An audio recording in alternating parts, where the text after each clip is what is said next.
سامعین، ناظرین، infection control society آپ کی صحت کے لیے، آپ کی آگاہی کے لیے ہیپاٹائٹس کے بارے میں مضامین آپ کی سماعت کے لیے پیش کر رہی ہے۔ سوال یہ کیا گیا کہ اگر ہیپاٹائٹس کا بروقت علاج نہ کیا جائے تو کیا پیچیدگیاں، کیا کمپلیکیشن پیدا ہو سکتی ہیں۔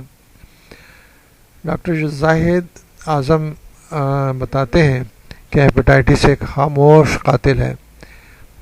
اس کی علامات عموماً ظاہر نہیں ہوتی۔ ہمارے پاس اکثر مریض آتے ہیں جن میں پیچیدگیاں ہو چکی ہوتی ہیں۔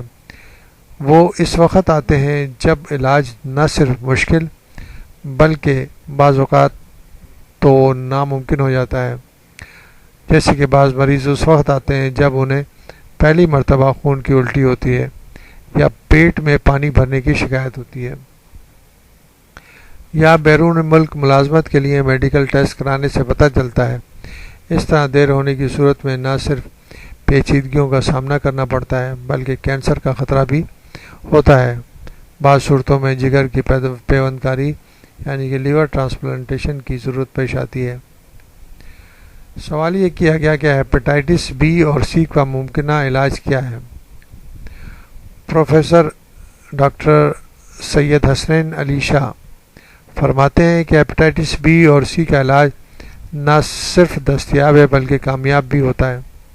ضرورت اس بات کی ہے کہ وہ علاج کرایا جائے جو نہ صرف درست ہو بلکہ منظور شدہ ہونے کے ساتھ ساتھ عالمی سطح پر تسلیم شدہ بھی ہو۔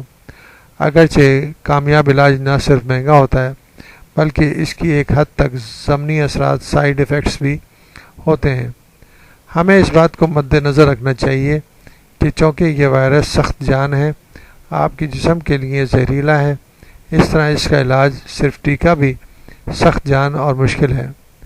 جس طرح کینسر کے علاج کے لیے کیمیوتھراپی سمیت ہر ممکنہ علاج اپنایا جاتا ہے، اسی طرح ہیپاٹائٹس کے علاج کو بھی سنجیدگی سے لینا چاہیے، کیونکہ پیچیدگیوں کی صورت میں یہی ہیپاٹائٹس آگے چل کر جگر کے کینسر میں تبدیل ہو سکتا ہے۔ اگر خون کی الٹیاں شروع ہو جائیں یا پیٹ میں پانی آ جائے، اس وقت علاج کرنا بہت مشکل ہے۔ ہیپاٹائٹس کا علاج بروقت اور مکمل ہونا چاہیے تاکہ بقیہ زندگی بغیر کسی پیچیدگیوں سے گزاری جا سکے۔